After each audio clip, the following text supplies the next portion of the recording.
A very good day to everyone. This is Ankita Arora from Study Made Easy. So, we are going to start now with the GST का topic that is covered in CA Inter. ये जो batch है ये CA Inter की सारथी batch है. In 35 to 40 days we are going to cover our entire GST. ये जो हम जीएसटी पढ़ेंगे it would be completely as per the linkage. जितना रेलिवेंट लिंकेज है हम लिंकेज के हिसाब से ही करेंगे. और आपको यहाँ पे कुछ कॉन्सेप्ट नोट्स के पीडीएफ मिलेंगे जिसके अंदर एक एनालिसिस सेगमेंट है ऑलरेडी रिटर्न है. उसमें सारी चीजें ऑलरेडी लिखी हुई है. तो जी ड्राइव के स्टूडेंट्स को ज्यादा लिखने की मेहनत नहीं करनी है बट प्लीज आपको समझना होगा. और कोई पॉइंट आपको इंपॉर्टेंट लगता है इसमें तो you have to mandatory write that point in your copy. अब क्वेश्चन बैंक की बात करें तो क्या मैम क्वेश्चन बैंक मिलेगी? यस, सेपरेटली पीडीएफ फॉर्म में आपको क्वेश्चन बैंक भी मिलेगा.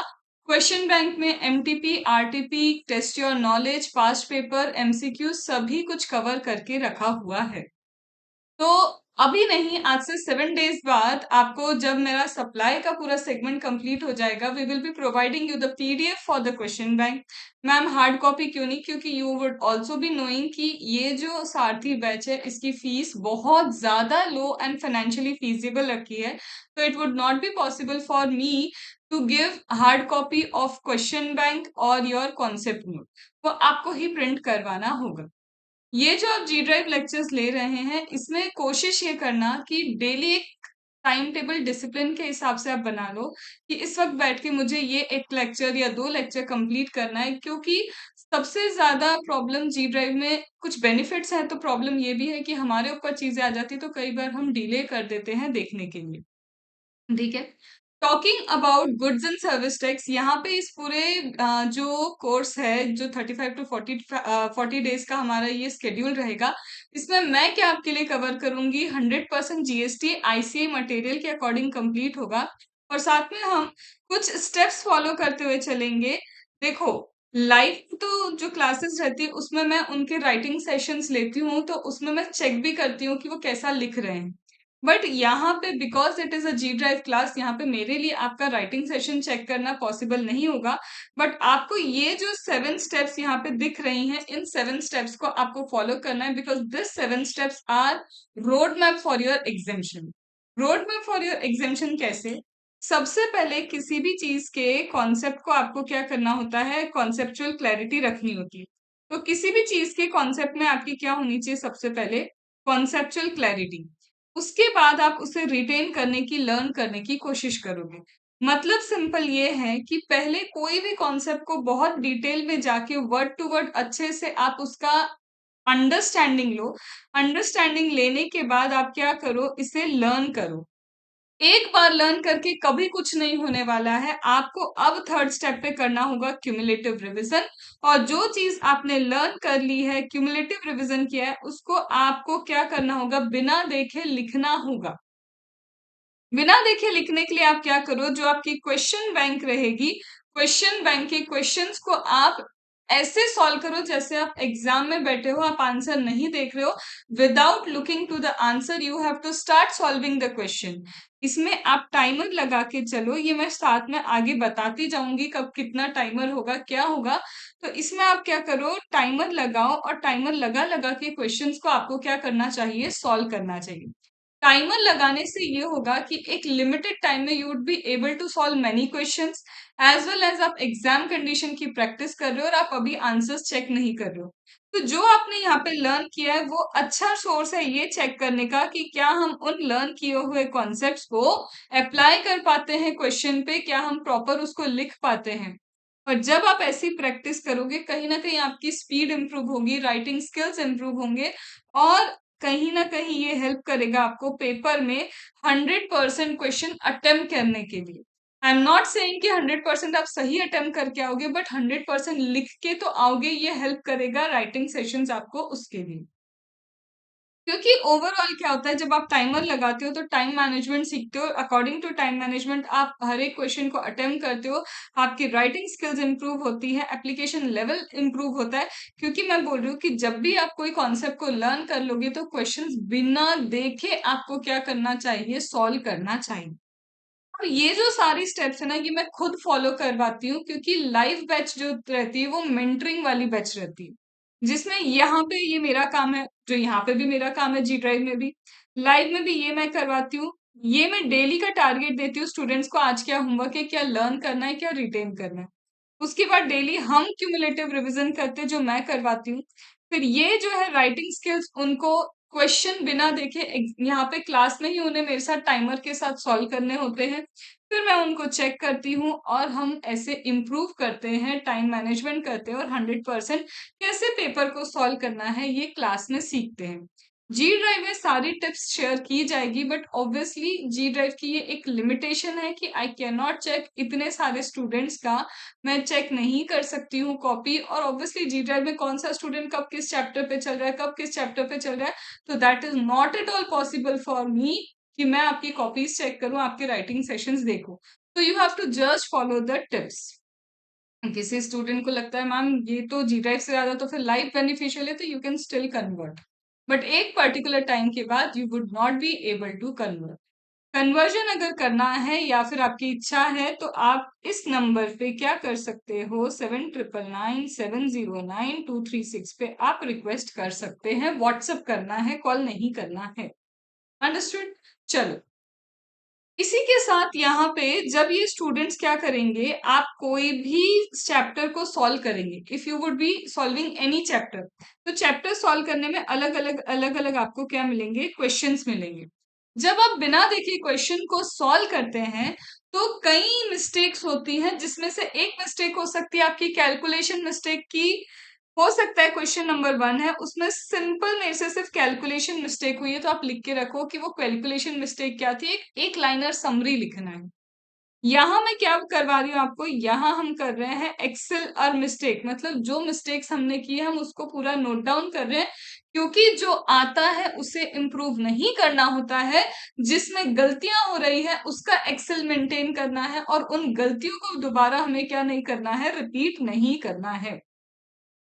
तो सपोज आपने 1 क्वेश्चन नंबर 2, क्वेश्चन नंबर 4, 5, ऐसे जितने भी नंबर ऑफ क्वेश्चन है आपने सॉल्व किए। In the first question you find कि यार मुझसे ज्यादा कुछ नहीं है, कैलकुलेशन मिस्टेक हुई है, और वो कौन सी कैलकुलेशन मिस्टेक है, छोटा सा आप लिख के रखो, सो दैट नेक्स्ट टाइम जब आप रिवीजन करोगे तो आपको याद आना चाहिए कि यार इस पर्टिकुलर क्वेश्चन में मुझसे ये मिस्टेक हो गई थी, इस बार मुझे नहीं करनी। सिमिलरली सपोज करो आपने ये सॉल्व किया और आप डिसाइड करो ये क्वेश्चन आपके लिए टफ था या इजी था।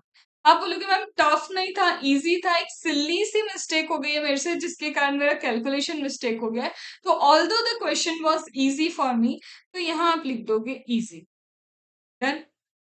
अब ऐसे ही कारवा आगे बढ़ेगा, आप क्वेश्चन नंबर 2 में भी सिलेक्ट करोगे, समझोगे कि यार मिस्टेक क्या है।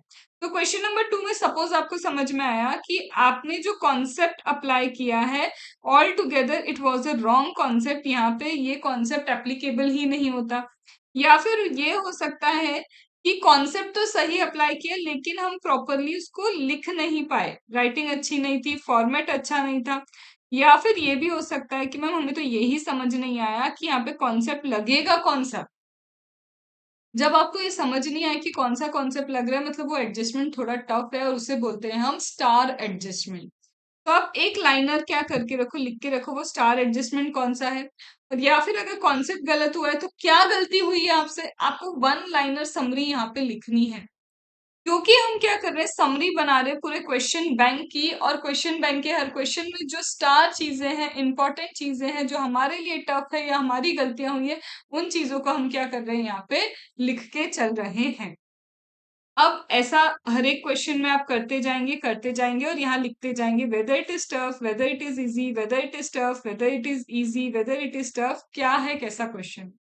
जो क्वेश्चन यहाँ पे आपको दिख गया कि ये आपके लिए टफ है, जो क्वेश्चन क्या हुआ, दिख गया आपको कि यहाँ के लिए टफ है, अब जब आप second time first time revision करोगे तो आपको ये वाले इजी वाले क्वेश्चन लिख के नहीं करने, बट टफ वाले क्वेश्चन लिख के ही करने होंगे।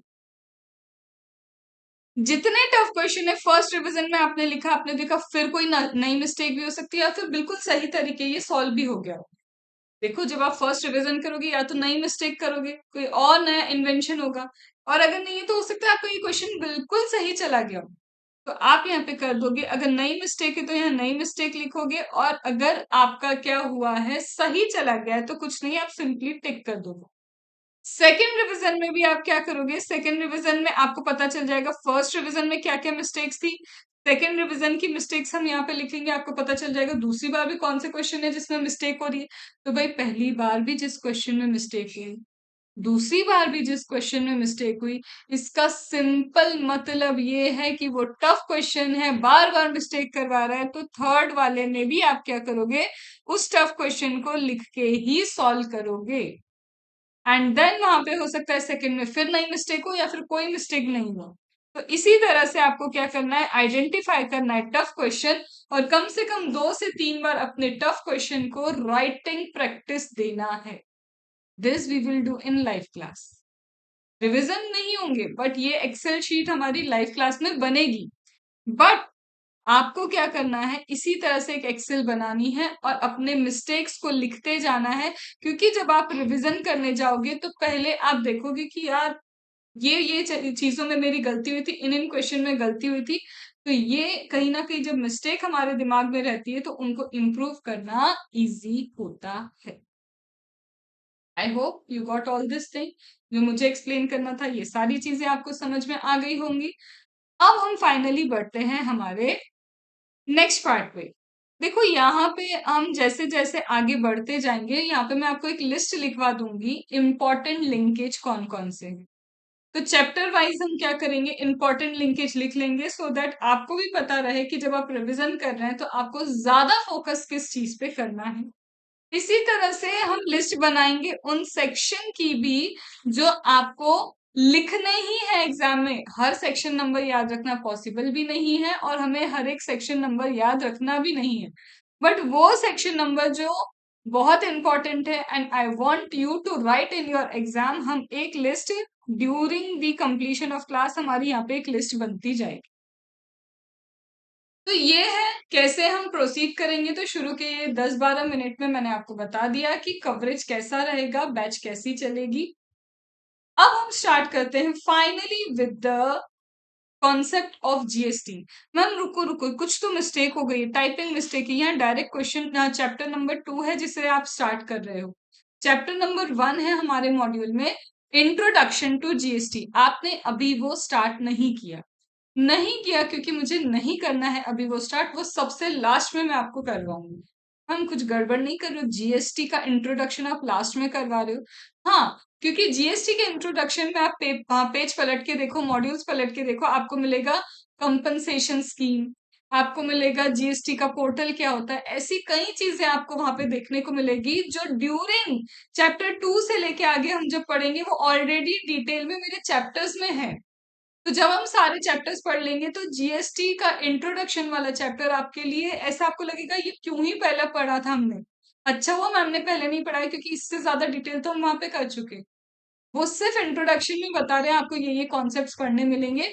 वहां पे एक शीट आएगी, डेट शीट, वो आपके एमसीक्यू के लिए काम की रहेगी।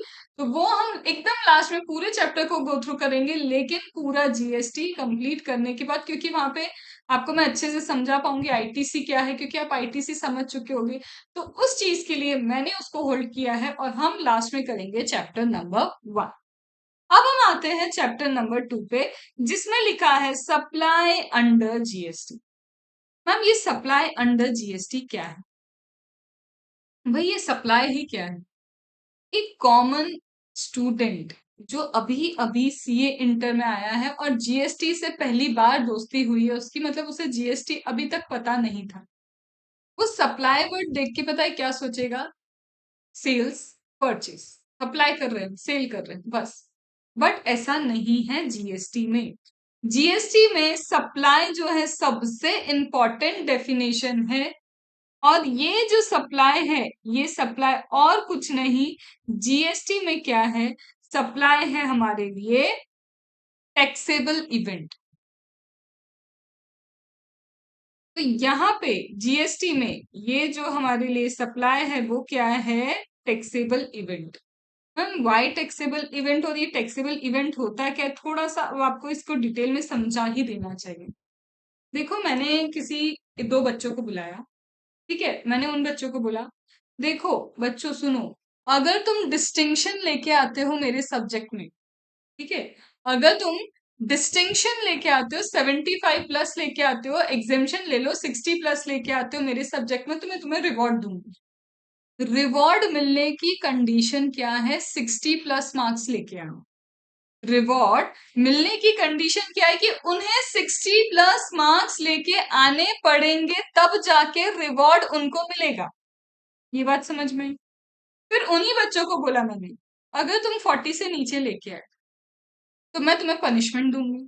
तो पनिशमेंट मिलने की कंडीशन क्या है कि अगर मैं 40 से नीचे वो बच्चे मार्क्स लेके आए, if the student score less than 40 marks, in such a case they would be getting punishment from me, that is a trigger. तो मैम आप ये समझा रहे कहीं ना कहीं पनिशमेंट का भी कोई ट्रिगर है, कहीं ना कहीं रिवॉर्ड गेन करने के लिए भी कोई ट्रिगर है। हाँ जी, पनिशमेंट के लिए भी ट्रिगर है, रिवॉर्ड गेन करने के लिए भी ट्रिगर है। उसी तरह से आप किसी ट्रांजैक्शन पे, उसी तरह से आप किसी भी ट्रांजैक्शन पे जीएसटी तभी लगा पाएंगे, जीएसटी तभी लगा पाएंगे जब वो ट्रांजैक्शन क्या कहलाएगा? सप्लाई कहलाएगा। जब वो ट्रांजैक्शन जीएसटी वाला वो ट्रांजैक्शन सप्लाई कहलाएगा, तब जाके मैं कह सकती हूँ, क्या कह सकती हूँ कि ये सप्लाई बन गया है ट्रांजैक्शन, अब मैं इस पे जीएसटी अप्लाई करूंगी। तो अगर जीएसटी के एक्ट में कोई ऐसी एक्टिविटी आपने की है, या फिर ऐसा कोई ट्रांजैक्शन आपने किया है, ऐसी कोई एक्टिविटी, ऐसा कोई ट्रांजैक्शन जिससे हम नहीं कह सकते कि ये सप्लाई है, वो क्या टर्म्स एंड कंडीशन है जिसके कारण हम बोलेंगे मैम कि ये सप्लाई, वो सब समझेंगे। बट कोई भी एक्टिविटी, कोई भी ट्रांजैक्शन जब तक सप्लाई ना बन जाए तब तक जीएसटी नहीं लगता। मतलब किसी भी एक्टिविटी, किसी भी ट्रांजैक्शन पे अगर आपको जीएसटी एप्लीकेबल करना है तो it must be a supply. Understood? यहां तक बात समझ में? अब मैम व्हाट इज सप्लाई, ये क्या है? तो सप्लाई के लिए बकायदा आपको डेफिनेशन दी हुई है section number 7 of CGST act. Section number 7 जो है आपका सीजीएसटी एक्ट का, सीजीएसटी एक्ट का सेक्शन नंबर 7 आपको बताता है कि सप्लाई आखिर है क्या। तो सप्लाई जो है उसमें लिखा है सेक्शन नंबर 7, और इसका सबसेक्शन 1 है। हम ये सेक्शन 7 सबसेक्शन 1 क्या होता है ये तुम सीपीटी में भी पढ़ चुके हो, कि ओवरऑल पहले एक मेन सेक्शन होता है, उसके अंदर कुछ सबसेक्शंस रहते हैं, और हो सकता है उन सबसेक्शन के अंदर कुछ पॉइंटर्स लिखे हो जिसको हम बोलते हैं क्लॉजेस। तो जीएसटी का ये जो सबसेक्शन है, सबसेक्शन 1, फिर आता है सबसेक्शन 1A, फिर आता है सबसेक्शन 2। तो यहाँ पे जीएसटी का जो सबसेक्शन है, 3 सबसेक्शन है। सेक्शन नंबर 7 जीएसटी में जो सप्लाई डेफिनेशन है वो कितने सबसेक्शन में डिवाइडेड है? 1, 2 एंड 3 सबसेक्शन। और इन 3 सबसेक्शन में अलग अलग क्या है, क्लॉजेस भी देके रखे हुए हैं। इतना क्या मैम जीएसटी के इस डेफिनेशन की जो आप बात कर रहे हो दैट इज सप्लाई, क्या हमें ये सेक्शन नंबर लर्न करना पड़ेगा? क्या हमें ये एग्जाम में कोट करना पड़ेगा सेक्शन नंबर 7? तो डेफिनेटली यस, हमें ये एग्जाम में कोट करना पड़ेगा। तो पहली चीज जो मैं यहाँ पे लिखने जा रही हूँ वो क्या है? सेक्शन, यहां लिखेंगे हम सेक्शन 7 सप्लाई। ये डेफिनेशन का सेक्शन मुझे लर्न होना जरूरी है for the purpose of my exam. मुझे ये कोट करके आना है। अब मैम ये सेक्शन 7 क्या कहता है? मेरी बातों को ध्यान से सुनना। हम बोल रहे हैं कि हम पढ़ने जा रहे हैं गुड्स एंड सर्विस टैक्स। हम बोल रहे हैं, हम पढ़ने जा रहे हैं, क्या पढ़ने जा रहे हैं? गुड्स एंड सर्विस टैक्स पढ़ने जा रहे हैं। तो when we are going to learn about, when we are going to study about GST, तो तुम सुनो, वो बोलता है कि जीएसटी तभी लगा पाओगे जब कोई एक्टिविटी किस चीज की होगी, कोई एक्टिविटी सप्लाई बनेगी। कोई ट्रांजैक्शन किया है उसे हम सप्लाई कह पाएंगे। तो जब किसी ट्रांजैक्शन को आप सप्लाई कह सकते हो तभी जीएसटी एप्लीकेबल होता है। बट मैम जीएसटी लगेगा किस पे? बोलते हैं जीएसटी तब लगेगा या तो गुड्स होंगे या सर्विस होंगे। कहना क्या चाहते हो? बोलते देखो मैम, एक तो आपने बोला कि सप्लाई होगा तो ही जीएसटी लगाओगे, फिर आप बोल रहे जीएसटी लगता है या तो गुड्स होना चाहिए या सर्विस होना चाहिए, तब जाके जीएसटी लगेगा। तो मैम दूसरे वर्ड में आप सिंपल ये बोलो ना कि अगर गुड्स या फिर सर्विस का सप्लाई होता है, अगर गुड्स या फिर सर्विस का सप्लाई होता है तब जाके हम जीएसटी लगाते हैं, तब जाके हम क्या करते हैं, जीएसटी एप्लीकेबल करते हैं। तो अगर गुड्स या फिर सर्विस, कोई एक चीज हो सकती है, या तो गुड्स या तो सर्विस का अगर सप्लाई होता है तब हम बोलेंगे कि यहाँ पे लगेगा जीएसटी। बट मैम अगर कोई गुड्स है उसका सप्लाई हुआ, या कोई सर्विस है उसका सप्लाई हुआ, क्या 100% जीएसटी लगेगा ही लगेगा? तो मैं एक आपको अभी ही एक चीज बता रही हूँ कि जरूरी नहीं है, हम बोल रहे हैं कि गुड्स या फिर सर्विस का क्या होना चाहिए, सप्लाई होना चाहिए, तो ही हम क्या लगाएंगे, जीएसटी। तो मैम या तो गुड्स या तो सर्विस का क्या होगा, सप्लाई होगा, तो ही हम क्या करेंगे, जीएसटी लगाएंगे। लेकिन आगे जाके मैं तुम्हें बताऊंगी, अगर ये सप्लाई कहाँ पे कवर हुआ है, एक है शेड्यूल नंबर 3, या फिर अगर ये सप्लाई कहाँ पे कवर हुआ है, एक है मेगा एग्जेम्पशन, एक है शेड्यूल नंबर 3, एक है मेगा एग्जेम्पशन। बोलते हैं देखो मैम गुड्स भी था, गुड्स का सप्लाई किया, या फिर मैम सर्विस थी, सर्विस का सप्लाई किया। गुड्स हो या सर्विस, अगर हमने गुड्स या फिर सर्विस का सप्लाई किया है, लेकिन वो सप्लाई मैम शेड्यूल नंबर 3 में है, तो शेड्यूल नंबर 3 होता है आपका नेगेटिव लिस्ट। मैम क्या कहना चाहते हो, ये नेगेटिव लिस्ट क्या है और कहाँ पे देके रखा है, सब समझेंगे, बट सिर्फ अभी बेस समझो कि अगर आपका किसी भी तरह का सप्लाई शेड्यूल नंबर 3 में कवर होता है, शेड्यूल नंबर 3 में अलग अलग सर्विसेज कवर हैं, अलग अलग गुड्स के सप्लाई कवर हैं। अगर आप शेड्यूल नंबर 3 के गुड्स का या सर्विस का सप्लाई करते हो, तो वो कहते हैं it is neither supply of goods nor supply of service. Specifically वो बोल रहा है कि हम खुद मान के बैठे कि ना तो ये सप्लाई ऑफ गुड्स है ना सप्लाई ऑफ सर्विस है, तो जो चीज ना सप्लाई ऑफ गुड्स है, जो चीज ना सप्लाई ऑफ सर्विस है, उस पे भी जीएसटी नहीं लगता। Neither supply of goods nor supply of service.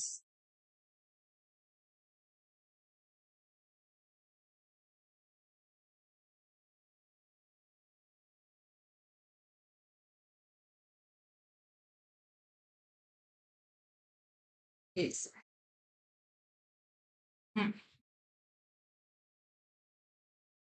तो बेसिकली कहने का मतलब ये है कि मैम ऐसे तो अगर गुड्स या फिर सर्विस का कोई भी ट्रांजैक्शन है और वो ट्रांजैक्शन अगर सेक्शन 7 के क्राइटेरिया को फुलफिल करता है, तो हम बोलेंगे सप्लाई ऑफ गुड्स और सप्लाई ऑफ सर्विस, और हम जीएसटी लगाएंगे।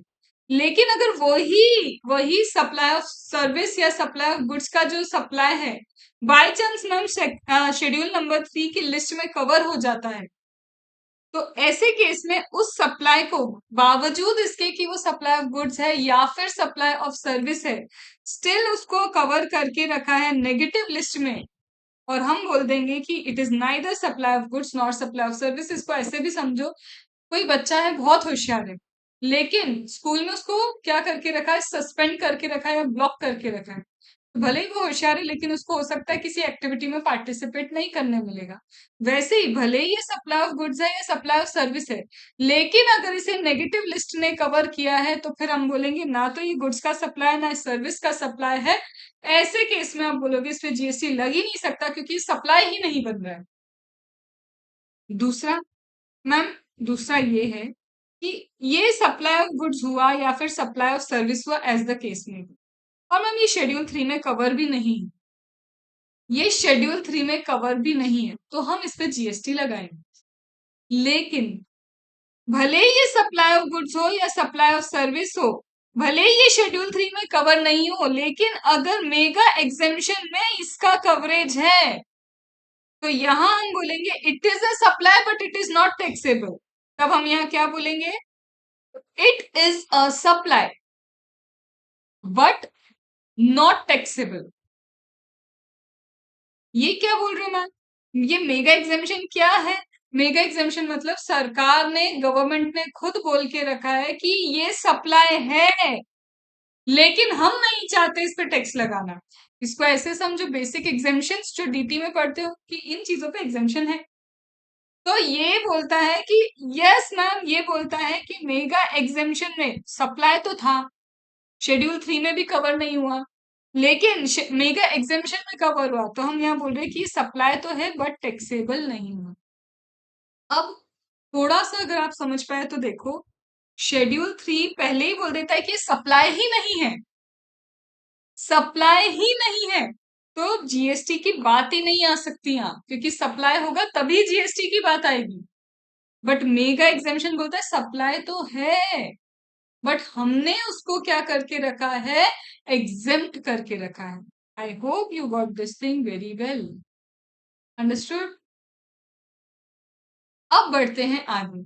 जब तुम्हें ये चीज समझ में आ गई कि मैम सप्लाई ही है टैक्सेबल इवेंट, अगर कोई एक्टिविटी, कोई ट्रांजैक्शन सप्लाई बनता है तो जीएसटी लगता है, लेकिन अगर वो सप्लाई हमारे शेड्यूल 3 में कवर होगा, जो हम अभी आगे पढ़ेंगे, तो हम बोलेंगे neither supply of goods nor supply of service. और अगर यही चीज भले ही शेड्यूल 3 में कवर नहीं हुई लेकिन मेगा एक्सेप्शन में कवर की, तो हम बोलेंगे सप्लाई तो है बट टैक्सेबल सप्लाई नहीं है।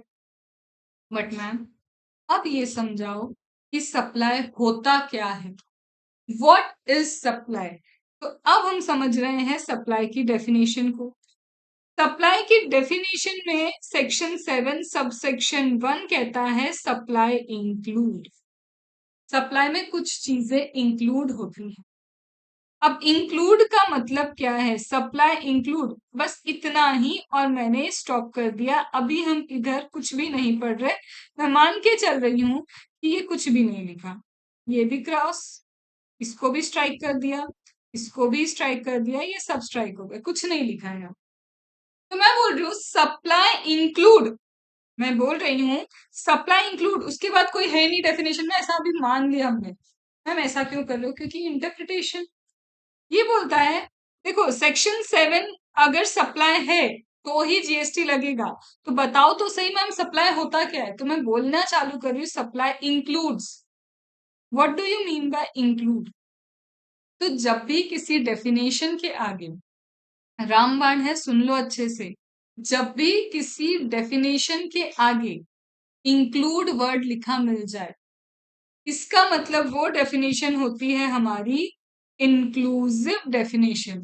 इसका मतलब वो क्या है, इंक्लूसिव। मतलब मैम इंक्लूसिव डेफिनेशन कहती है कि इस डेफिनेशन में मैंने जो भी टर्म्स एंड कंडीशन बता के रखे हैं, अगर कोई उसका सिमिलर टर्म्स एंड कंडीशन भी फॉलो करता है, एग्जैक्ट नहीं, सिमिलर भी चलेगा, तो बोलता है अगर मैंने किसी डेफिनेशन के बाहर इंक्लूड लिखा है तो वो इंक्लूसिव डेफिनेशन है, जिसका मतलब ये है कि अगर उस डेफिनेशन का similar terms and condition like kind and quality भी अगर आपकी हुई तो भी सप्लाई मान लेंगे, तो भी वो डेफिनेशन में इंक्लूड हो जाए। लेकिन अगर इसी डेफिनेशन में इंक्लूड की जगह लिखा होता, सपोज इस डेफिनेशन में इंक्लूड की जगह लिखा होता मीन, सप्लाई मीन्स, तो ये एक एग्जॉस्टिव डेफिनेशन रहती। ये क्या रहती, एक exhaustive definition. Ma'am why exhaustive definition and what is the meaning of exhaustive definition.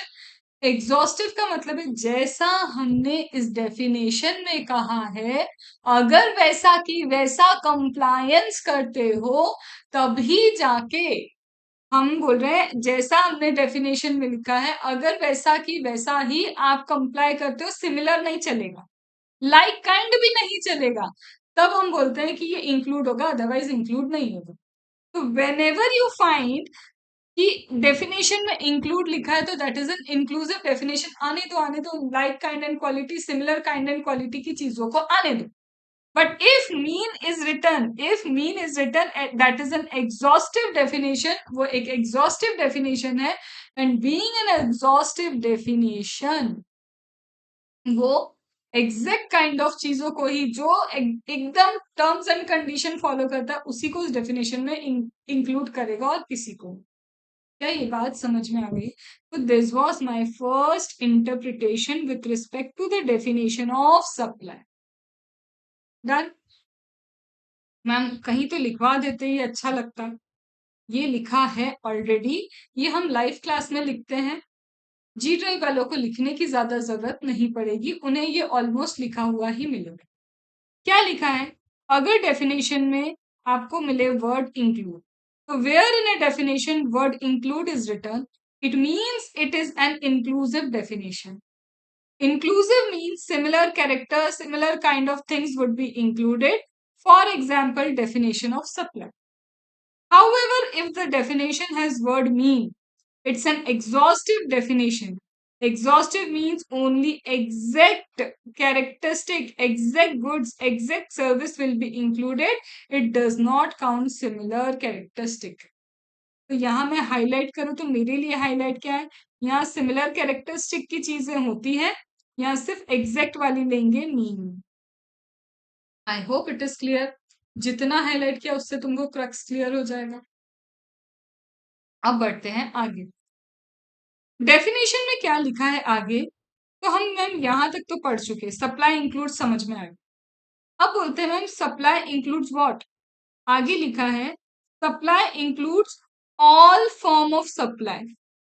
मैंने बोला था ना ये इंक्लूसिव डेफिनेशन है, तो ये हर तरह के सप्लाई को इंक्लूड करेगा, बट शर्त एक है कि सप्लाई गुड्स का होना चाहिए या सब सर्विस का होना चाहिए। और मैंने शुरू में यही तो लिखवाया तुम्हें, सप्लाई या तो गुड्स का होगा या तो सप्लाई सर्विस का होगा। ऐसी कोई भी एक्टिविटी जिसमें या तो गुड्स इन्वॉल्व है या फिर सर्विस इन्वॉल्व है, अगर उस एक्टिविटी जिसमें गुड्स या सर्विस इन्वॉल्व है उसे आप सप्लाई कंसीडर कर सकते हो, तभी जीएसटी लगेगा।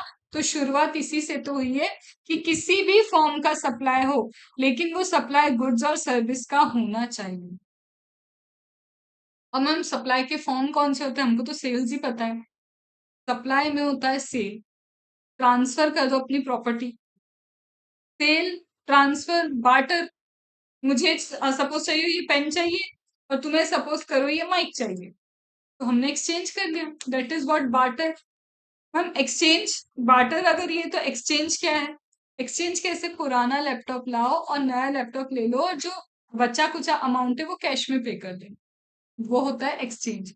बार्टर में कैश नहीं आता, कंप्लीट आप क्या कर रहे हो, एक दूसरे से चीजें ले रहे हो और दे रहे हो। But when it comes to exchange, जब एक्सचेंज की बात आती है तो वहां पे पुरानी चीज लाओ, नई चीज ले जाओ और जो डिफरेंस अमाउंट है आप कैश में पे कर दो, तो ये भी एक सप्लाई का तरीका है।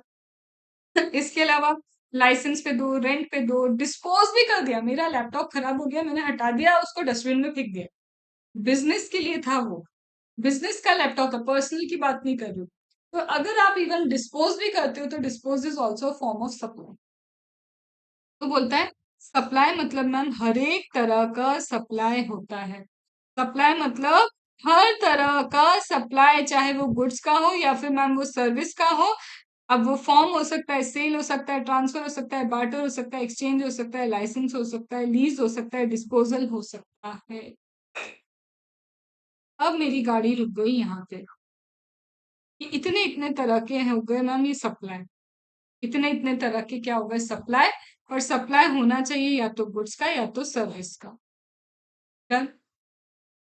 इसके आगे मैं मानती हूँ अब कुछ नहीं लिखा, ये कुछ भी नहीं लिखा, ये भी कुछ भी नहीं लिखा है। इसके आगे मैं ऐसा मान रही हूँ कि ये कुछ भी नहीं लिखा है क्योंकि अब इंटरप्रिटेशन बनता है। बोलते देखो किसी भी तरह का आप गुड्स या सर्विस का अगर सप्लाई करते हो, वो फॉर्म कुछ भी हो, तो हम बोलेंगे कि सप्लाई। बट मैम ये गुड्स क्या है? बट मैम ये सर्विस क्या है? Do I need to learn the section number of goods? Do I need to learn section number of service? No, not at all. सिर्फ आपको सेक्शन 7 याद होना चाहिए, दैट इज इट। तो मैम आप बताओ ये गुड्स क्या है और ये सर्विस क्या है? तो आते हैं हम गुड्स एंड सर्विस की डेफिनेशन पे। अब देखो ये तुमको पीडीएफ में कैसा दिख रहा है, यहाँ पे मैंने पूरा सेक्शन नंबर 7 लेके रखा है आईसीए मटेरियल का। फिर जिसको हम पढ़ रहे हैं ना, हम पढ़ रहे हैं अभी सब सेक्शन 1, उसका हम पढ़ रहे हैं क्लॉज ए। तो क्लॉज ए के नीचे ही जितने उसके एनालिसिस हैं, हम उसके नीचे उतने उसके सारे क्या करेंगे, एनालिसिस लिख देंगे। सो दैट जब आप खुद से सेल्फ स्टडी करोगे तो you will have a flow कि गुड्स, यहाँ पे मैम ने पढ़ा था गुड्स की ये सारे एनालिसिस थे, ये सारे लिंकेज थे, सर्विस है तो सर्विस के ये सारे लिंकेज थे, ये सारा एनालिसिस था। चलो अब आते हैं हम किस पे।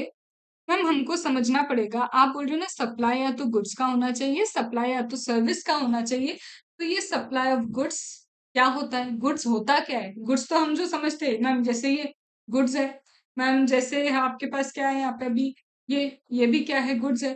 तो आप क्या कहना चाह रहे हो, गुड्स क्या है? तो अब हम करते हैं पहले डेफिनेशन ऑफ गुड्स। जैसे ही तुम गुड्स की डेफिनेशन को देखोगे तो तुम मेरे साथ कोशिश करो ध्यान करने की, मैंने कुछ बोला था, अगर डेफिनेशन में इंक्लूड लिखा हो तो क्या होता है, और अगर डेफिनेशन में मीन लिखा है तो क्या होता है। तो मुझे दिख रहा है डेफिनेशन में लिखा है मीन, इसका मतलब ये एक एग्जॉस्टिव डेफिनेशन है, जितना बोला है उतना ही, सिमिलर लाइक काइंड वाली चीजें हम लेके चलेंगे नहीं। बोलते हैं गुड्स मीन, इनका कहना है गुड्स का मतलब है सारे तरह की मूवेबल प्रॉपर्टी। गुड्स का मतलब है हर एक तरह की मूवेबल प्रॉपर्टी, मतलब गुड्स अपनी डेफिनेशन में सिर्फ और सिर्फ मूवेबल प्रॉपर्टी को लेके चलता है। इसका मतलब गुड्स अपने अंदर सिर्फ और सिर्फ मूवेबल प्रॉपर्टी लेके चलता है। Ma'am what do you mean by movable property? जैसे मैं एक जगह से दूसरी जगह इस माइक को लेके जा सकती हूँ, मूवेबल प्रॉपर्टी। मैं इस कॉर्ड को एक जगह से दूसरी जगह लेके जा सकती हूँ, मूवेबल प्रॉपर्टी। यहाँ पे मेरे पास आइडियल है बुद्धा के, मैं इनको क्या कर सकती हूँ, एक जगह से दूसरी जगह लेके जा सकती हूँ, that means immovable property. Ma'am ये क्या है, ये मेरे पास एक प्लांटर है, मैं एक जगह से दूसरी जगह इसको लेके जा सकती हूँ, इमूवेबल प्रॉपर्टी नहीं है ये, मूवेबल प्रॉपर्टी। मैम अभी आपने एक वर्ड बोल दिया इमूवेबल, गुड्स की डेफिनेशन में इमूवेबल काउंट नहीं होता। गुड्स सिर्फ और सिर्फ क्या काउंट कर रहा है, इसका मतलब ओनली मूवेबल प्रॉपर्टी। तो मैं बोल रही हूँ कि गुड्स में सिर्फ और सिर्फ आएगा आपका मूवेबल प्रॉपर्टी। मैम कौन सी ऐसी चीज है फिर गुड्स में नहीं आएगी, कुछ सारे मूवेबल आएंगे? फिर मैंने बोला नहीं आएंगे, सब मूवेबल प्रॉपर्टी गुड्स है, सब सब सब सब मूवेबल प्रॉपर्टी गुड्स है, लेकिन मनी भी मूवेबल होता है। सिक्योरिटीज जो होती है, जैसे सिक्योरिटीज मतलब ma'am share, debenture, bond, certificate, units of mutual fund वगैरह, ये सब आपकी सिक्योरिटी है। गुड्स में सारे के सारे मूवेबल प्रॉपर्टी आएंगे, बट गुड्स में मनी भी नहीं आएगा और गुड्स में सिक्योरिटी भी नहीं आता। तो इसलिए यहाँ लिखा है goods means all kind of movable property, but it does not include, money भी इंक्लूड नहीं होगा, सिक्योरिटी भी इंक्लूड नहीं होगा। और कुछ है क्या मैम? सिक्योरिटी की जब डेफिनेशन करोगे तो सिक्योरिटी की डेफिनेशन में एक्शनेबल क्लेम भी इंक्लूड होता है। Actionable claim is a kind of security. अब इनको समझो क्या लिखा है इसने। देखो मूवेबल प्रॉपर्टी तो पूरी की पूरी इंक्लूडेड है, लेकिन इसमें मनी नहीं आएगा, सिक्योरिटी नहीं आएगा, बट सिक्योरिटी की डेफिनेशन में है एक्शनेबल क्लेम। बोलते हैं देखो पूरी की पूरी सिक्योरिटी गुड्स नहीं है, बट जो एक्शनेबल क्लेम है वो एक्शनेबल क्लेम हमारे लिए गुड्स रहेंगे। मैम ये बताओ ये एक्शनेबल क्लेम होता क्या है? एक्शनेबल क्लेम का मतलब जहां पे आप मनी क्लेम कर सकते हो, मतलब चेक, आपने मुझे 5 लाख रुपए का चेक दिया, कैन आई क्लेम 5 लाख रुपए तुमसे आप क्लेम कर सकते हो ना on the basis of that cheque. You have given me a promissory note, you have given me bills of exchange, bills receivable है, बिल्स पेबल है, this are all instruments on the basis of which I can claim money from you. Lottery की ticket और lottery जीत गए हम, you can claim that amount. Online games खेलते हो, हाँ ऑनलाइन गेम्स खेलते हो, उसमें पैसा जीतते हैं, 3 पत्ती रमी, जीतते हो पैसे, you can claim from that. तो ऑनलाइन मनी गेम्स क्या है, इसके बेसिस पे आप क्या कर सकते हो, पैसा क्लेम कर सकते हो। तो जिस भी चीज के बेसिस पे you can claim the money, उसे बोलते हैं एक्शनेबल क्लेम। तो ये बोलते हैं भाई सुनो, सारी मूवेबल प्रॉपर्टी गुड्स हैं, हाँ भाई गुड्स है, बट क्या गुड्स नहीं है, money is not a good, security is not a good. But security में इंक्लूड होता है एक्शनेबल क्लेम। तो बोलते देखो सिक्योरिटी तो गुड्स नहीं बन सकती, बट एक्शनेबल क्लेम को हम मना रहे हैं, बोल रहे हैं कि ये गुड्स है। क्यों है अभी आगे पढ़ेंगे, इसका रीजन है, ऐसे ही नहीं इंक्लूड किया है।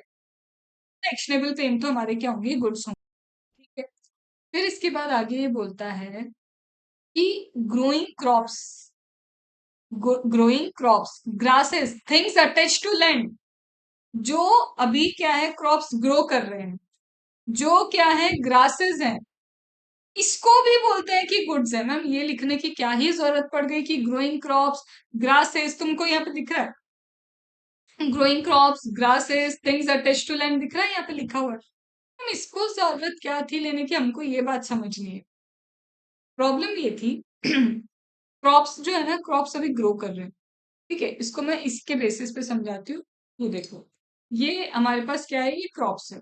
ग्रास मान लो, इसको क्रॉप मान लो, जो मानना है मान लो। अभी सपोज करो ये रही जमीन, और ये जमीन में ये क्रॉप अभी क्या कर रहा है, ग्रो कर रहा है।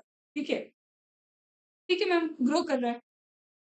अगर मैं इस क्रॉप को निकाल दूं, मतलब हटा दूं, तो ये मूवेबल बन जाएगा। राइट, अगर मैंने इस क्रॉप को क्या कर दिया, निकाल दिया, तो मैम ये तो बन जाएगा मूवेबल। मूवेबल मतलब गुड्स, मूवेबल का मतलब क्या है, ये गुड्स है। लेकिन अगर मैं इस क्रॉप्स को नहीं निकालती, एज इट इज किसी को सेल कर देती हूँ, तो अब ये मूवेबल नहीं है।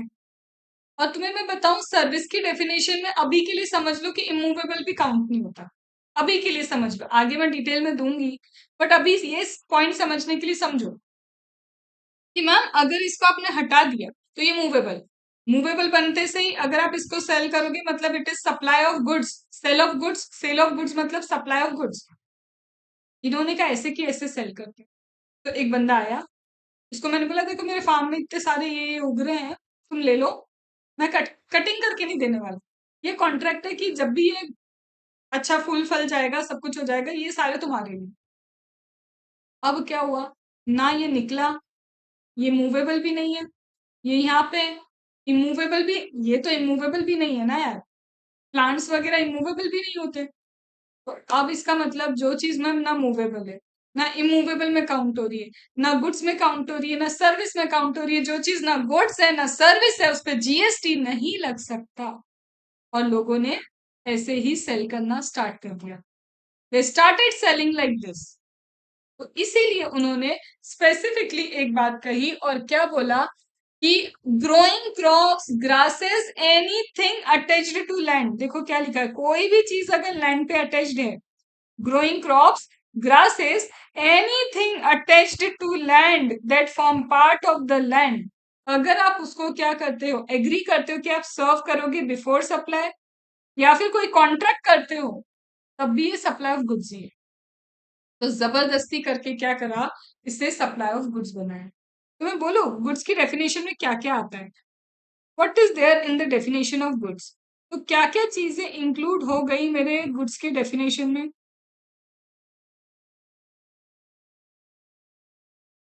फर्स्ट, वेट,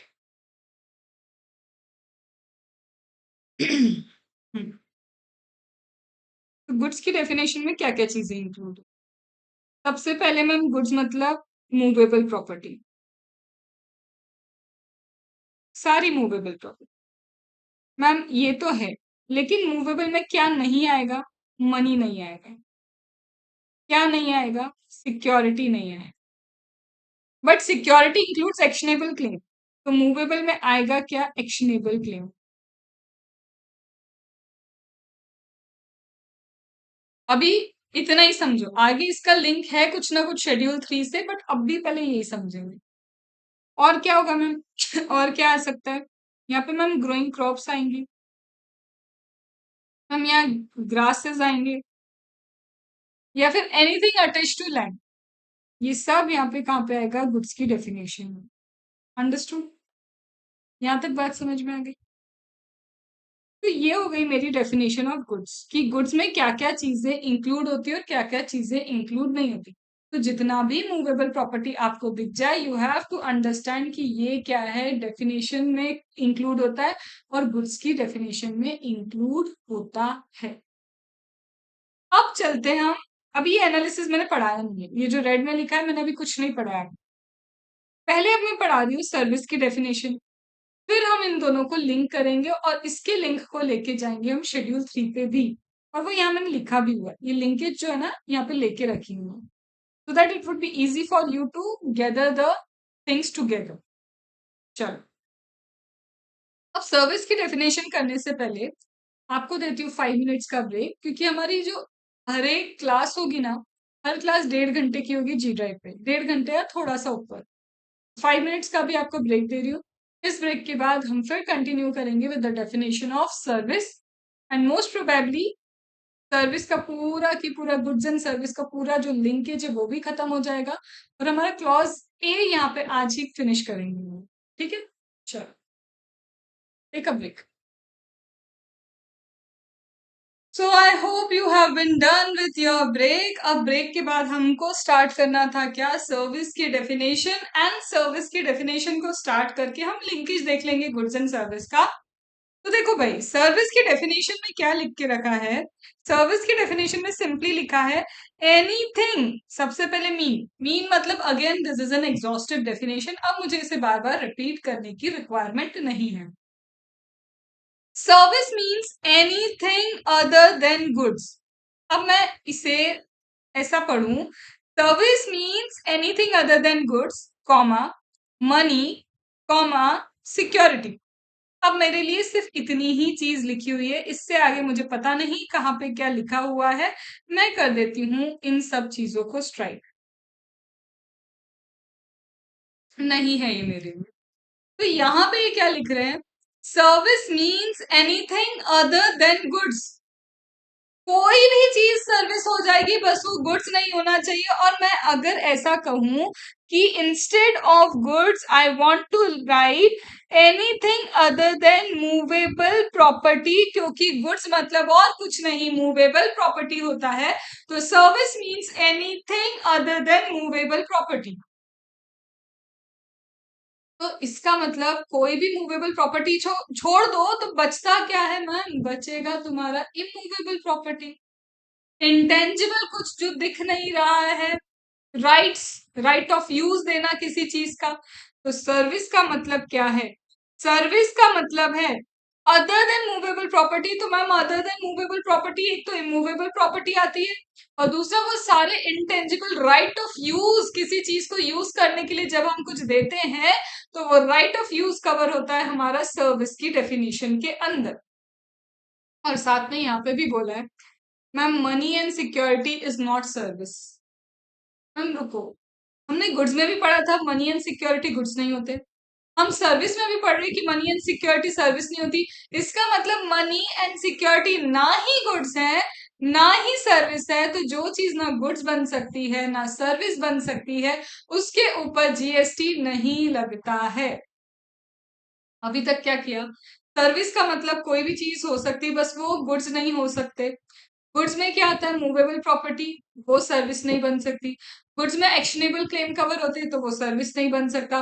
गुड्स में कवर होता है हमारा क्या, गुड्स में कवर होता है growing crops, grasses, anything attach to the land forming part of the land, वो भी इसका मतलब गुड्स है, तो सर्विस नहीं बन सकती।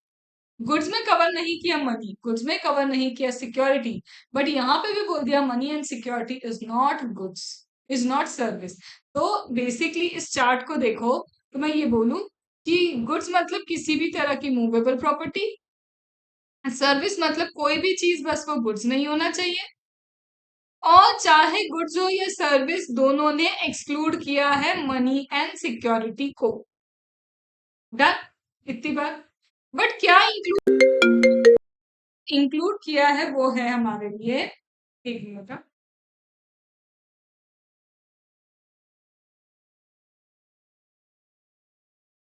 एक सेकेंड।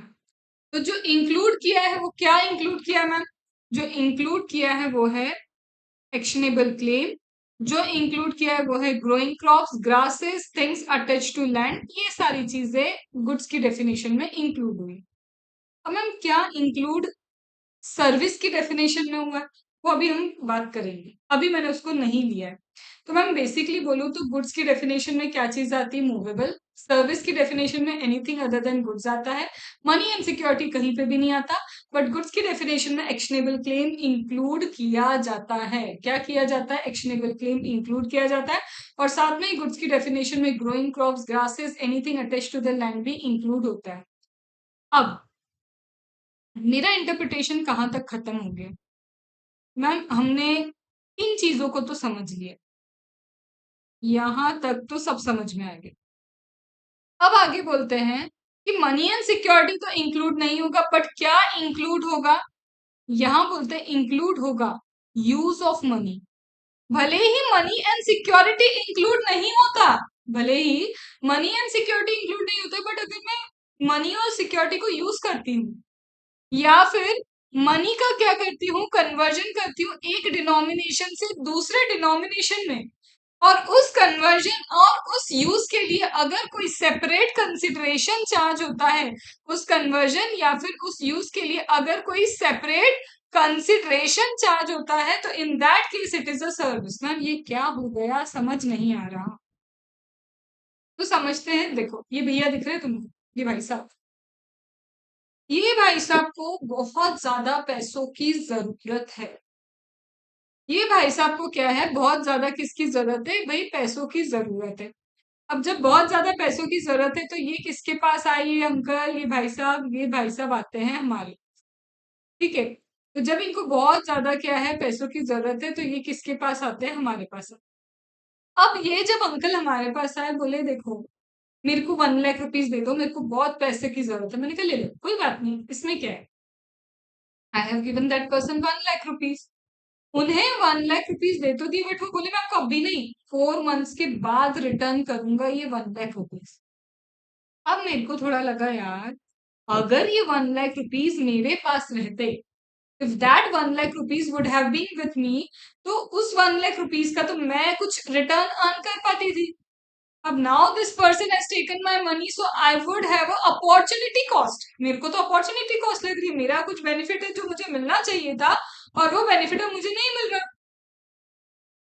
तो मैंने उन भैया को बोला you can use my money, no issue with that, you can use my money. मैंने बोला भैया आप मेरे मनी को यूज करो, मुझे कोई दिक्कत नहीं है, बट ये जो मनी आप मेरा यूज करोगे उसके लिए I am going to charge some consideration from you.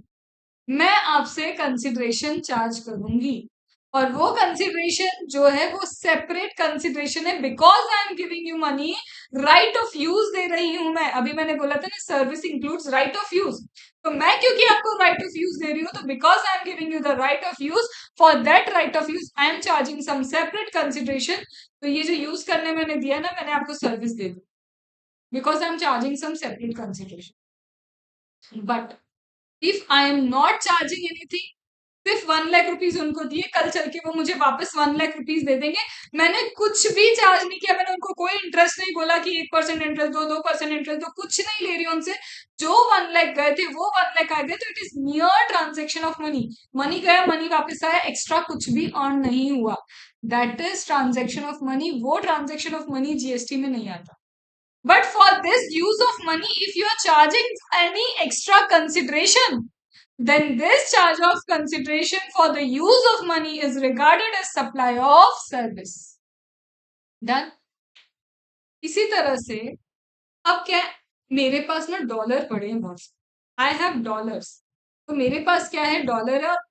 India में डॉलर चलते नहीं, मुझे चाहिए रुपीस। तो मैंने क्या किया, करेंसी को एक डिनोमिनेशन से दूसरे डिनोमिनेशन में कन्वर्ट करना है। तो व्हाट आई वांट कि जो करेंसी है, करेंसी का कन्वर्जन हो जाए from one denomination to another. मुझे चाहिए डॉलर से रुपीस, एंड बैंक वाला फ्री में नहीं करके देगा, बैंक वाला will charge some consideration, some charges, separate charges for that conversion. तो वो कन्वर्जन के लिए भी जो सेपरेट चार्जेस लिए जा रहे हैं, वो कन्वर्ट करके दे रहा है। That conversion is a service only if separate consideration charge. But अगर कोई सेपरेट कंसिडरेशन चार्ज नहीं, मैंने 10 लाख डॉलर दिया, उसने मुझे 10 लाख डॉलर के हिसाब से रुपीस दे दिए, 1 रुपया मेरा डिडक्ट नहीं किया, वो सिर्फ ट्रांजेक्शन एक्सचेंज ऑफ मनी हुआ, कुछ नहीं हुआ, कुछ अलग से अर्न नहीं हुआ। then it is not supply of service. I hope you understand. तो मैंने गुड्स की डेफिनेशन भी की, मैंने सर्विस की डेफिनेशन की। सर्विस की डेफिनेशन में इसका मतलब क्या इंक्लूड होता है? यूज ऑफ मनी इंक्लूड हो गया सर्विस की डेफिनेशन में, और साथ में conversion from one mode to another mode for which separate consideration is charge, ये कवर हुआ। तो दिस कंप्लीट में गुड्स एंड सर्विस की डेफिनेशन। अब यहां तक तो कोई प्रॉब्लम मुझे नहीं लगता कि होनी चाहिए, लेकिन अब मेरे दिमाग में एक क्वेश्चन अराइज हुआ। मैंने जब गुड्स की डेफिनेशन पढ़ी, तो गुड्स की डेफिनेशन इंक्लूड करती है movable property. When I thought of the definition of goods, मैंने देखा गुड्स की डेफिनेशन में मूवेबल प्रॉपर्टी इंक्लूड होता है। वहीं जब मैं सर्विस की डेफिनेशन पे गई, तो मैंने देखा सर्विस की डेफिनेशन कहती है गुड्स को छोड़ के सारी चीजें सर्विस हैं, मनी सिक्योरिटी को भी छोड़ के। तो बोलता है गुड्स को छोड़ के सारी चीजें सर्विस। मैंने कहा अगर मैम हम मूवेबल प्रॉपर्टी छोड़ दें तो इमूवेबल प्रॉपर्टी आती है, तो क्या इमूवेबल प्रॉपर्टी सेल करना, इमूवेबल प्रॉपर्टी रेंट पे देना, इमूवेबल प्रॉपर्टी सेल पे देना, इमूवेबल प्रॉपर्टी को डिस्पोज करना, इमूवेबल प्रॉपर्टी का ट्रांसफर करना, मैम ये सारे वर्ड्स क्यों लिख रहे हो? सप्लाई बहुत तरह के होते हैं ना, सप्लाई के ऑल फॉर्म ऑफ सप्लाई।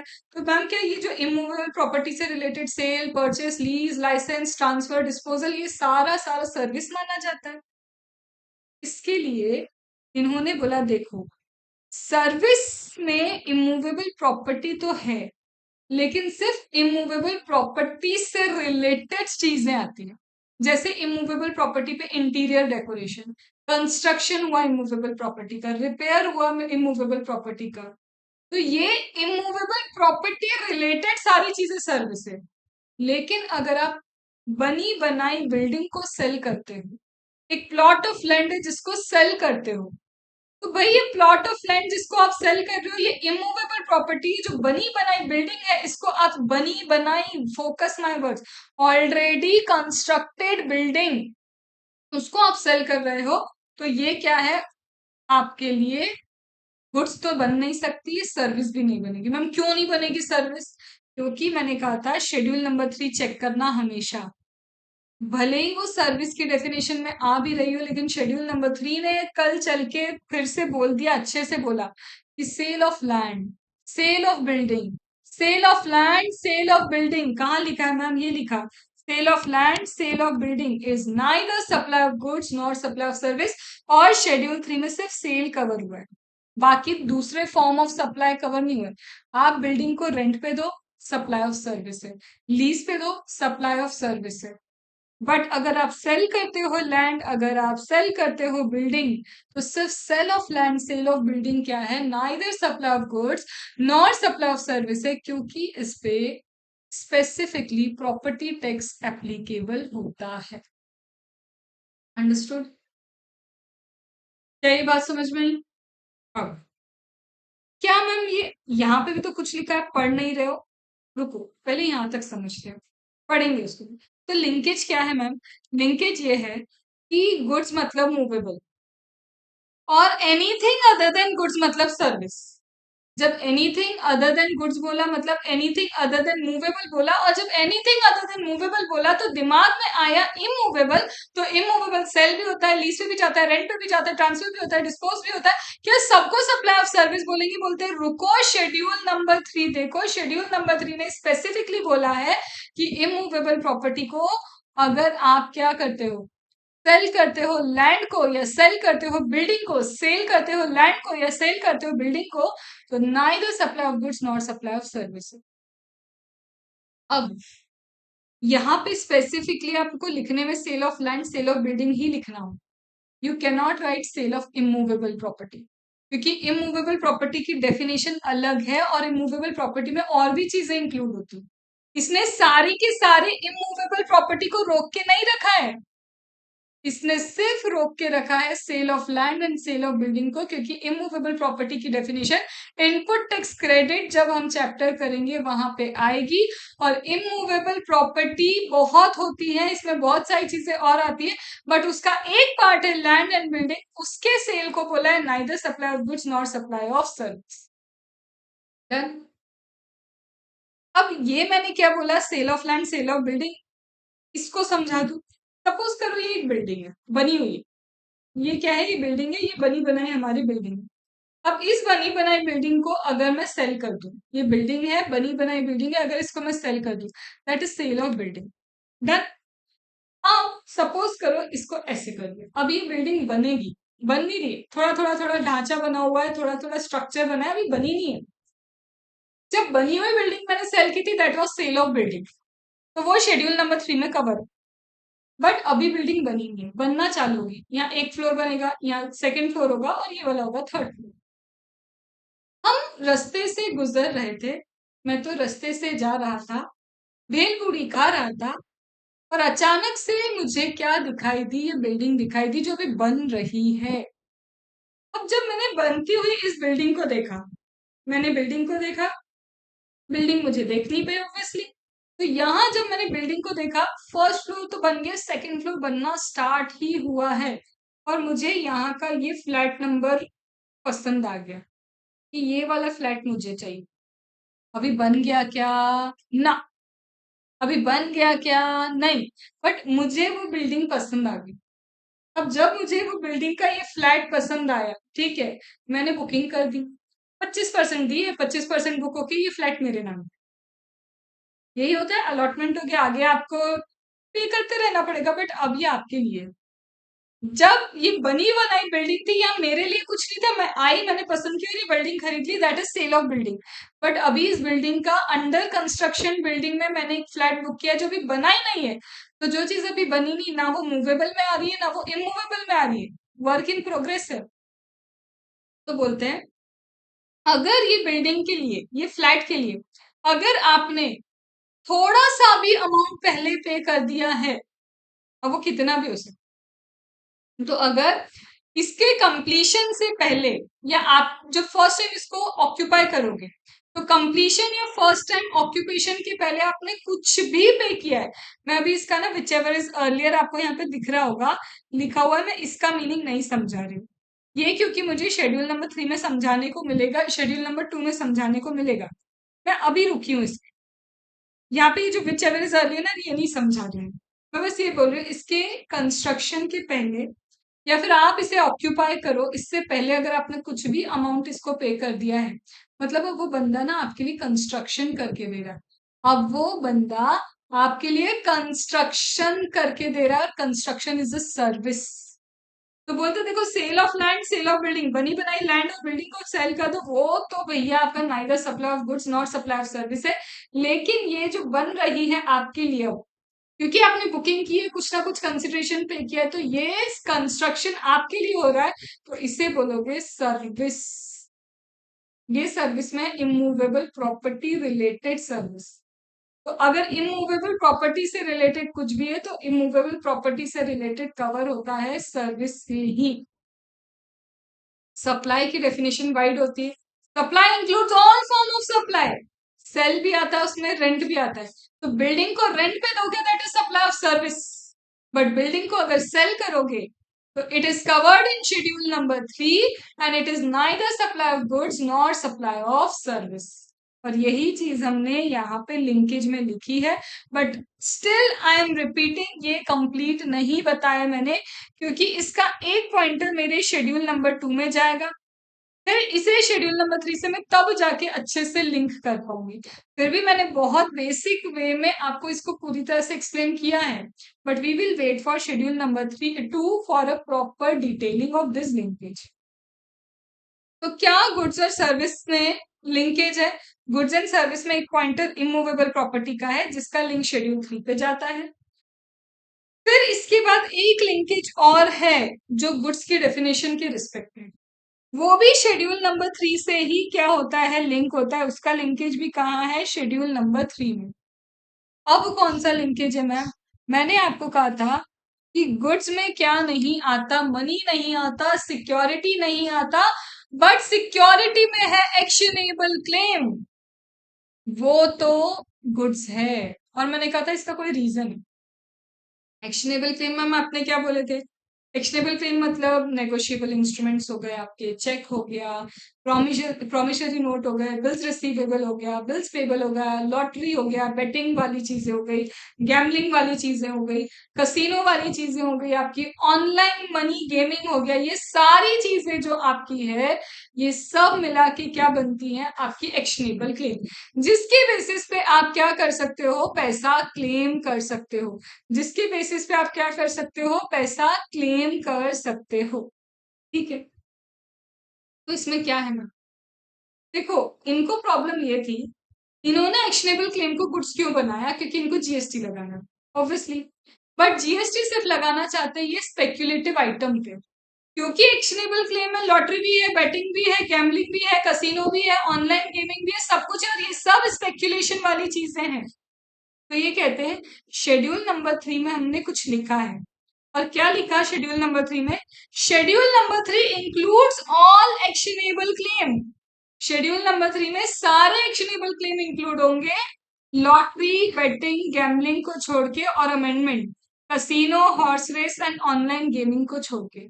मतलब एक्शनेबल क्लेम को पहले गुड्स बनाया, फिर शेड्यूल नंबर 3 में उसको हटा दिया, लेकिन हटाते वक्त बोला सब कुछ हट गया, एक्शनेबल क्लेम पूरा पूरा आ गया शेड्यूल नंबर 3 में, लेकिन इस एक्शनेबल क्लेम में इन चीजों को हम शेड्यूल 3 में नहीं लेते, क्योंकि इन चीजों का अगर शेड्यूल 3 में लिया तो we would not be able to apply GST.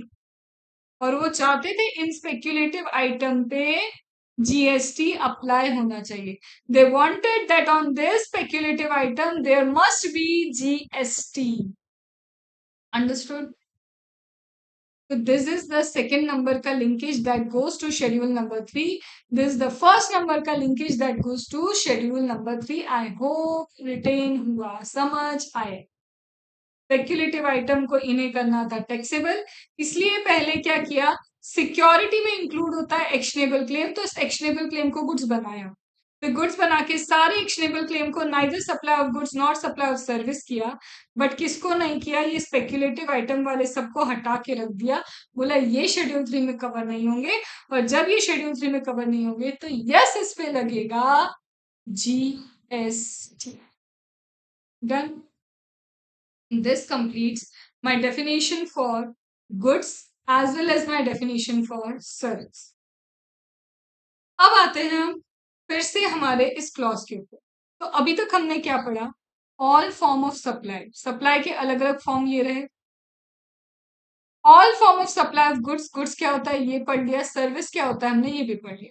तो all form of goods, all form of service का अगर सप्लाई होता है, फिर यहाँ लिखा है whether made or agreed to be made. Whether made or agreed to be made, इसका क्या मतलब है ma'am? Made or agreed to be made का मतलब है या तो आपने ऑलरेडी सप्लाई कर दी, या फिर आपने एडवांस लिया और आप अग्री करते हो कि आप सप्लाई करोगे। जैसे मेरे केस में I have taken fees from you and I agree कि I will teach you GST, that I will supply the service, that means this is agreed to be made. या तो ऑलरेडी कर दिया या फिर एग्री भी करते हो तो ये सप्लाई हो। एडवांस लेना इज ऑल्सो सब। यहाँ बात चल रही सप्लाई है या नहीं, मैं ये नहीं बोल टैक्सेबल है या नहीं, सप्लाई बन रहा है ये बात होगी। बट ये जो गुड्स एंड सर्विस का आप सप्लाई करते हो, ये होना चाहिए फॉर अ कंसिडरेशन। इसमें कुछ ना कुछ अपना सपना, मनी मनी पैसा मिलना चाहिए। ये किसी पर्सन ने ही सप्लाई करना चाहिए। Person is not just we as a person. Person मतलब इंडिविजुअल हो सकता है, पर्सन मतलब एचयूएफ हो सकता है, पर्सन मतलब एलएलपी हो सकता है, पर्सन मतलब कंपनी हो सकता है, कोऑपरेटिव सोसाइटी हो सकता है, आर्टिफिशियल एसोसिएशन ऑफ इंडिविजुअल हो सकता है, बॉडी ऑफ इंडिविजुअल हो सकता है, association of person, body of individual हो सकता है, कोऑपरेटिव सोसाइटी हो सकता है। कहना क्या चाहते हो? पर्सन की डेफिनेशन है। तो person is just not a person like us. सारे फॉर्म ऑफ पर्सन, किसी या तो एलएलपी ने ये सप्लाई किया हो, या पार्टनरशिप ने सप्लाई किया हो, या फिर आपके कंपनी ने सप्लाई किया हो, या फिर कोऑपरेटिव सोसाइटी ने सप्लाई किया, जिसने भी सप्लाई किया है, सप्लाई करने वाला एक पर्सन हो जिसने कोई कंसिडरेशन चार्ज किया हो और कंसिडरेशन चार्ज करके सप्लाई कर और ये जो सप्लाई कंसिडरेशन के लिए कोई भी पर्सन करता है, इस ये किसी बिजनेस में होना चाहिए। This must be for the business. ये कैसे होना चाहिए? It must be for business. Done. कहना क्या है? Clause one, subsection one clause A, ये क्या कहता है? Subsection one clause A simply कहता है, पॉइंट नंबर वन, सप्लाई या तो गुड्स का हो या सर्विस का हो, ये कंसिडरेशन के लिए होना चाहिए, ये कोर्स फर्दरेंस ऑफ बिजनेस में होना चाहिए, और ये किसी पर्सन ने किया है अगर ये पांचों एलिमेंट है किसी ट्रांजैक्शन के अंदर। If all 5 elements are there. 5 क्यों हो रहा है? क्योंकि मैंने गुड्स एंड सर्विस को अलग किया। अगर मैं बोलूं या तो गुड्स एंड सर्विस होने चाहिए, ये कंसिडरेशन के लिए कोर्स फर्दरेंस ऑफ बिजनेस में पर्सन ने करना चाहिए, तो अगर ये चारों एलिमेंट प्रेजेंट है किसी ट्रांजैक्शन में, देन यू विल से कि ये सप्लाई बनता है। तो सब एलिमेंट्स मिला के बनाएंगे सब। क्या ये बात समझ में है? तो मैम गुड्स क्या है ये समझ में आया, सर्विस क्या है ये समझ में आया, और सारे फॉर्म ऑफ सप्लाई भी समझ में आया। अब जो मुझे समझना है वो क्या है? देखो, जो हमने एक चीज और, जो गुड्स के रिगार्डिंग हमने किया था ना, गुड्स में सिर्फ मूवेबल प्रॉपर्टी इंक्लूड होता है, तो क्वेश्चन क्या अराइज होता है कि इमूवेबल प्रॉपर्टी का क्या? तो ये सारी चीज जो मैंने आपको एक्सप्लेन की यहाँ पे लिखी हुई है। ठीक है। तो ये पीडीएफ, क्योंकि ये डेमो लेक्चर भी है, 3 दिन डेमो लेक्चर आपको यूट्यूब पे भी मिलेगा जी ड्राइव का। तो ये डेमो लेक्चर भी, तो ये पीडीएफ मेरे टेलीग्राम चैनल पे भी रहे, तो एक बार आप टेलीग्राम चैनल ज्वाइन कर लेना। बट 3 दिन के बाद you have to purchase the lecture. आपको लेक्चर परचेस करना होगा, बहुत ज्यादा नॉमिनल फीस है, इट्स ओनली 2100। ठीक है। तो 2100 is the fees for the G drive of C inter student, वो परचेस कर सकते हैं। उसके बाद क्योंकि आपको सॉफ्टवेयर में ही ये लेक्चर्स मिलेंगे। चलो, फिर आते हैं हम सर्विस के ऊपर। सर्विस से रिलेटेड लिंकेज यहाँ लिखा है और उसका पूरा एक्सप्लेनेशन यहाँ पे देके रखा है, जो हमने अभी डिस्कस किया। सेम एक्शनेबल क्लेम का एक्सप्लेनेशन यहाँ पे पूरा क्या करके रखा है, जो मैंने बोला है वो लिख के रखा हुआ है। अब मैम जैसे ही क्या होता है, ये सर्विस से रिलेटेड जो जो चीजें यहाँ पे लिखी हुई है, और ये रहे सारे एलिमेंट्स जो हमें चाहिए to make it a supply, ये लिख के रखा। ओके। अब बात आती है मैम कि आपने बोला गुड्स होना चाहिए या सर्विस होना चाहिए, और ये होना चाहिए for a consideration. Ma'am what do you mean by consideration? Consideration मतलब समथिंग इन रिटर्न। ये कहाँ पढ़ा है ma'am something in return? CPT. Consideration means something in return. तो जब आपको कुछ भी रिटर्न में मिलता है तो इसका मतलब you are getting consideration. But यहाँ बात आती है कि कंसिडरेशन कैसे मिल सकता है। तो देखो, मुझे सपोज करो क्या खरीदना है, लेट्स से ये मुझे माइक खरीदना है। Is it a good? Yes. तो कोई पर्सन होगा, कोई पर्सन मुझे क्या कर रहा होगा, ये गुड सेल कर रहा होगा। तो कोई पर्सन है, उसने मुझे ये गुड्स सेल किए, तो आई हैव दिस गुड्स, ये सप्लाई ऑफ गुड्स है, पहली बात तो डन हो गई सप्लाई ऑफ गुड्स। उसके लिए मैं उसको कंसिडरेशन पे करूंगी। अब कंसिडरेशन कैसे पे हो सकता है? तो कंसिडरेशन पे करने के लिए जीपे, जीपे हो गया। ये नहीं होगा तो और क्या हो सकता है मैम? आपने आपकी पॉकेट से निकाला क्या? कैश। ये लो कैश। कंसिडरेशन मनी के फॉर्म में पे नहीं हो सकता? यस मैम, बिल्कुल हो सकता है।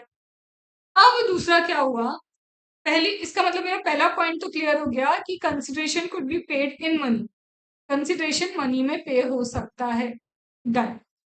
और क्या कर सकते हैं मैम? यू कैन ऑल्सो पे consideration in non monetary form. Non monetary कैसे? मुझे चाहिए था ये भाई साहब से ये माइक, इन भाई साहब को सपोज चाहिए था ये, मुझे माइक चाहिए और मेरे पास ऑलरेडी ये है, तो बोले देखो आप मुझे माइक का पैसा दोगे, माइक आता है 1000 का, ये मुझे चाहिए, ये भी ऑलमोस्ट 1000 का ही है, तो एक काम करो ना, ये लो आप माइक और आप मुझे ये दे दो। Consideration could be paid in non monetary form also. तो कंसिडरेशन मनी मनी में भी पे हो सकता है, नॉन मॉनिटरी में। ये समझ में आया? अब एग्जाम्पल चेंज करते हैं, तुम मुझसे पढ़ने आए, हाँ मैम हम आपसे पढ़ने आए, या तो आप फीस भरोगे, तो मतलब कंसिडरेशन वो पे कर रहा है जो सर्विस रिसीव कर रहा है, जो हो तुम सर्विस रिसीव कर रहे हो, तुम भी कंसिडरेशन पे कर सकते हो। लेकिन एग्जाम्पल चेंज पढ़ना तो तुमको ही है, ये इंटर तो तुमको ही देना है, लेकिन लेकिन लेकिन पेमेंट फीस की कौन कर रहा है? मुझे किसी के पापा ने क्या कर दिया, जीपे कर दिया, किसी के पापा ने क्या कर दिया, फोन पे कर दिया। तो ये पापा के अकाउंट से मेरे को क्या आया, पेमेंट आया। कहाँ से आया? पापा के अकाउंट से मुझे पेमेंट आया। तो क्या रिसिपिएंट ने पेमेंट किया? नहीं मैम। तो consideration could be paid by a other than recipient. कोई रिसिपिएंट नहीं है, वो भी कंसिडरेशन पे कर सकता है। जैसे तुम्हारी फीस पेरेंट्स ने पे कर दी मुझे, तो कंसिडरेशन मॉनिटरी हो सकता है, टिक। नॉन मॉनिटरी हो सकता है, टिक। कंसिडरेशन रिसिपिएंट खुद पे करेगा, टिक। या फिर अदर देन रिसिपिएंट भी कंसिडरेशन पे कर सकते हैं। यहां तक बात समझ में? अब और क्या हो सकता है मैम? ऐसा भी तो हो सकता है कि देखो, मेरा काम पता है किस चीज का? मेरा बिजनेस है, और मेरा बिजनेस है मैं आपको रेंट पे ड्रेसेस देती हूँ, ब्राइडल ड्रेसेस। तो मेरा बिजनेस है कि अच्छी अच्छी ब्राइडल ड्रेसेस रेंट पे देना। अब तुम्हें क्या लगता है, जो ब्राइडल ड्रेस है, चार्ज क्या है? 10,000 पर डे। अच्छी, बहुत अच्छी ब्राइडल ड्रेस है, 10,000 रुपये पर डे का रेंट है। अब मैंने बोला देखो, कोई बंदा आया मेरे पास, उसने बोला कि मेरी बहन के लिए, या फिर ब्राइड आई और ब्राइड मेरे को बोलती है कि मैम ड्रेस, मैंने दिखा दी, उसे पसंद आ गई। मैंने ही बोला 10,000 तो पर डे रेंट हो गया, उसने कहा डन। तो ये तो हो गया, रेंट दे रही हूँ मैं, कोई चीज रेंट पे दे रही हूँ, मतलब सर्विसेज दे रही हूँ उनको, राइट ऑफ यूज दे रही हूँ। सर्विस मतलब क्या? Right of use. तो when I am giving right of use to that person, तो वो राइट ऑफ यूज के लिए वो मुझे 10,000 दे।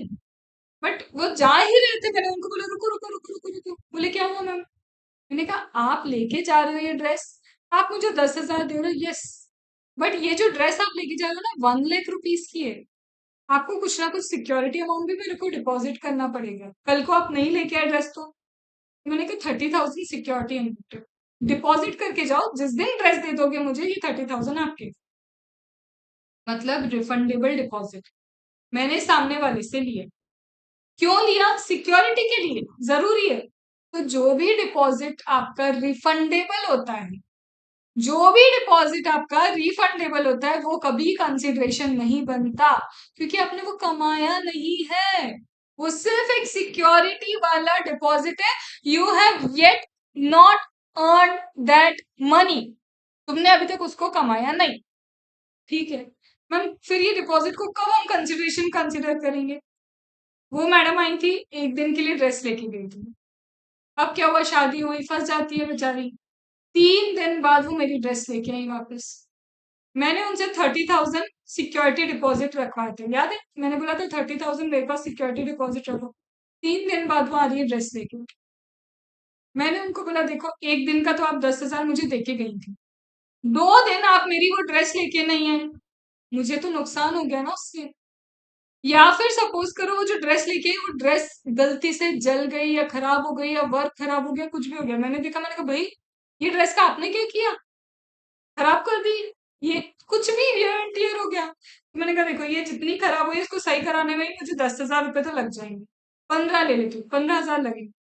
तो मैं 15,000 अपने पास रखूंगी, वो सिक्योरिटी डिपॉजिट का 15,000 मेरे पास रहेगा, बाकी का 15,000 मैं उनको दे दूंगी।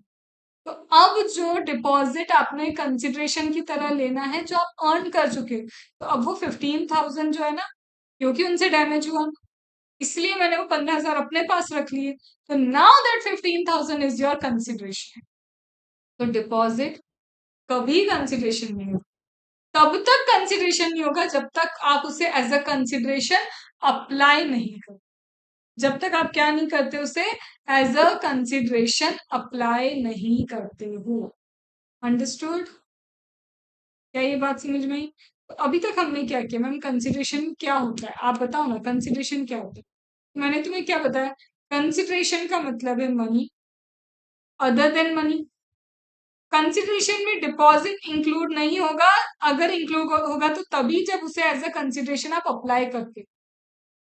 कंसिडरेशन रिसिपिएंट भी पे कर सकता है, कंसिडरेशन अदर देन रिसिपिएंट भी पे कर सकता है।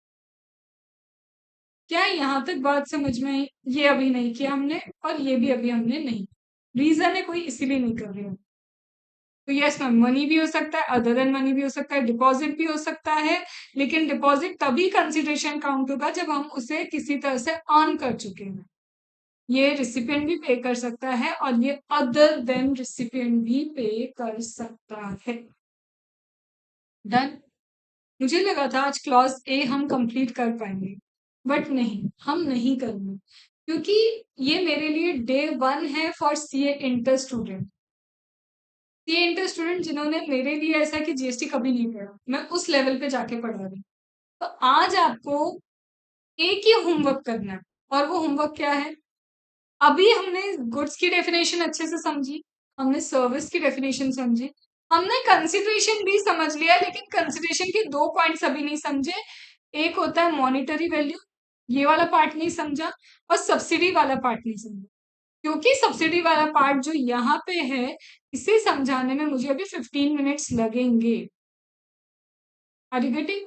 तो व्हाट आई वांट कि पहले तुम क्या करके रखो होमवर्क में, गुड्स की डेफिनेशन, सर्विस की डेफिनेशन और एंटायर कंसिडरेशन की डेफिनेशन को अच्छे से पढ़ के रखो। तुम्हारा रीडिंग बहुत इंपॉर्टेंट है। और साथ में सेक्शन नंबर 7 सब सेक्शन 1 का क्लॉज ए भी आपको अच्छे से रीड करके रखना है, क्योंकि कल की क्लास में मैं जो आपको करवाऊंगी वो क्या होने वाला है, एक तो आपका क्लॉज ए कल खत्म हो जाएगा शुरुआत होते से, और जो स्टार्ट होगा वो होगा हमारा शेड्यूल 1। तो इंपोर्ट ऑफ सर्विस, और इंपोर्ट ऑफ सर्विस के साथ हमारा स्टार्ट होगा क्या, schedule 1, and that is really very important. Easy जरूर है, घबराना उसमें नहीं है, बट वो इंपॉर्टेंट भी है। And again I have to go with the linkage, मुझे सारे लिंकेज के साथ ही चलना है। तो this is demo lecture 1। Also G drive के लिए लेक्चर 1, जी ड्राइव वालों के लिए यही लेक्चर 1 है, और डेमो लेक्चर भी यही है जो यूट्यूब पे अवेलेबल है। जिन लोगों को जी ड्राइव या फिर लाइव लेक्चर्स ज्वाइन करने हैं सीए इंटर के, they can just WhatsApp on 7999709236। Books हैं सारी, कॉन्सेप्ट नोट्स हैं आपके लिए, लाइव में मेंटरिंग भी है, जी ड्राइव में मेंटरिंग नहीं, उसकी टिप्स सारी रहेंगी जो आपको फॉलो करनी है। मेरा होमवर्क रेगुलरली फॉलो करना होगा, आपको कंप्लीट करनी है। तो 7999709236 पे you can ask for the G drive, या फिर लाइव लेक्चर्स ज्वाइन करने तो you can join. And the fees is very reasonable, 2100। ठीक है, चलो। तो I hope the lectures are good, और अगर अच्छे तो प्लीज बता जरूर देना। Being a new teacher, new teacher किसके लिए, सी इंटर के लिए, ये मेरी फर्स्ट बैच है। फ्री वाली तो यूट्यूब पे पूरी है जो मैं दे चुकी हूँ, लेकिन ऑब्वियसली पेड में 70% आपको कुछ एक्स्ट्रा ही मिलने वाला है, कम तो कुछ नहीं मिलेगा। तो just need your support, nothing else. Okay, चलो, बाय बाय।